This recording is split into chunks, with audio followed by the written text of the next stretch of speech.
I never thought I'd find myself here recounting this tale. My name is Sarah, and I am a 36-year-old mother to 2 wonderful children and the wife of a man whom I adore deeply. I take great pride in being a devoted wife and mother, always keeping my family close and saving every tiny moment of joy that life brings. Yet there's this one event, one tragic incident, that has lingered with me, burdening my heart and becoming my darkest secret. It all started on my birthday years ago. My husband Michael was aware of my longtime wish for a pet, something to bring additional happiness into our home. On that memorable day, he gifted me a golden retriever puppy we named Buddy. The instant I held him, I fell in love. Buddy was not just playful and loyal. He infused our home with vibrant energy. He quickly became an integral part of our family, a beloved companion who offered unconditional love. I dedicated countless hours to walking him, training him, and just relishing his company. Buddy was cherished by all my children, adored him, and Michael would often tease, "That Buddy was my 3rd child indeed." He would shadow me throughout the house, snuggling next to me whenever I took a seat. Buddy loved being close to me, and I cherished his company equally.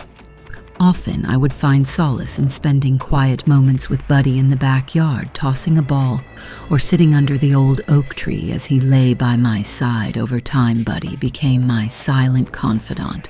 On days filled with overwhelm or uncertainty, I'd sit with him and confide things I couldn't tell anyone else, the challenges of juggling work, the kids, and my marriage, or the loneliness I felt despite being surrounded by family. Buddy would gaze at me with his big, soulful eyes, seemingly understanding every word. He never judged, never interrupted, and my affection for him deepened with each passing day.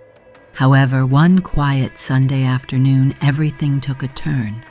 I hadn't seen Buddy for hours. Normally, he'd be right at my feet or playfully chasing the kids. But that day, he was conspicuously absent, filled with concern. I searched every nook of our house, calling out his name as I moved from one room to the next, to no avail. It then struck me to check outside in his doghouse, the quaint wooden shelter nestled under the oak tree's shade, and handcrafted by Michael was Buddy's favorite spot. With a growing sense of dread, I approached it, whispering Buddy's name as I drew nearer, but there was no answer. I knelt down, peering into the small space, hoping he might be snoozing inside. When he was still nowhere to be seen, I decided to lean in further. The opening was tight, and as I maneuvered my upper body inside to search for him, I accidentally slipped. Suddenly, I found myself stuck, half of my body inside the doghouse and half outside. I froze, trying to figure out how to extricate myself from this awkward position. The ground beneath me was damp from the morning's rain, and my clothes began to soak through. I chuckled nervously at the absurdity of my situation. "Buddy, are you in there?" I called out again, my voice muffled by the wooden confines. Just then, I sensed a presence behind me. Buddy had come back, oblivious to the predicament I was in.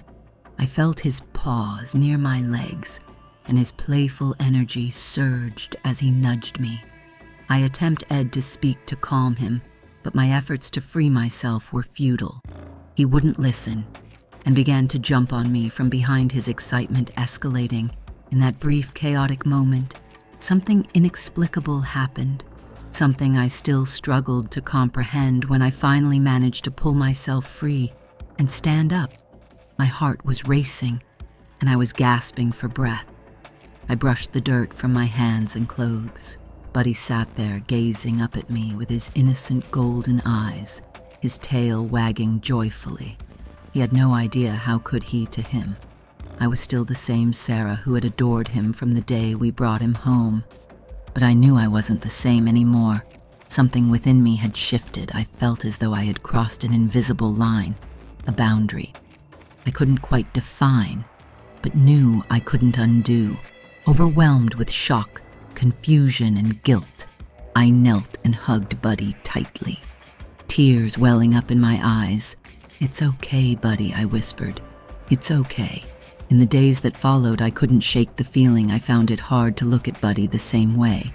Even though he remained the loyal and loving companion he had always been. Michael sensed something was off. He would often ask if I was all right, if something was bothering me, but I just brushed it aside. Just tired, I'd say, with a forced smile.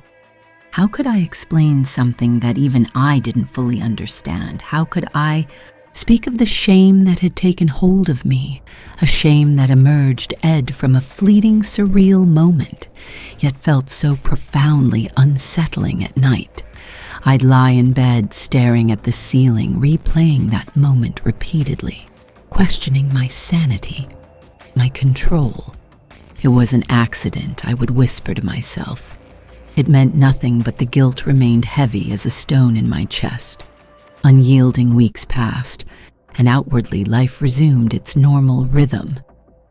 I went about my daily tasks, taking the kids to school, preparing meals, cleaning the house, helping with homework, yet deep down I felt hollow, disconnected from those I loved the most. Michael tried to make me laugh. The kids hugged me tighter, and Buddy was as playful and affectionate as ever. But I couldn't shake the feeling that I had failed in some way, as a wife, as a mother, as a person. One evening, sitting on the porch, watching the sunset, Buddy curled up next to me. Resting his head on my lap, I absent-mindedly stroked his fur, lost in turbulent thoughts. Tears swelled in my eyes spontaneously, and for the first time in months, I allowed myself to cry. I sobbed quietly into the empty dusk, the wind carrying away my guilt. Buddy stayed close, his warmth anchoring me in the present. I realized then that I needed to let go.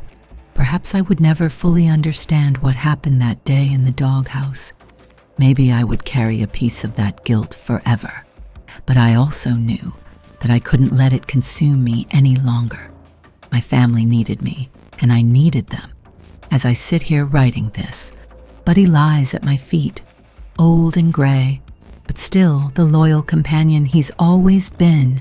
Michael is inside, helping the kids with their homework, laughter echoing from the kitchen. Life goes on, and so must I. Maybe sharing this story is my way of forgiving myself, or at least beginning to. Guilt is heavy, but love is stronger. If you enjoying my story, please like the video and subscribe my channel for more stories.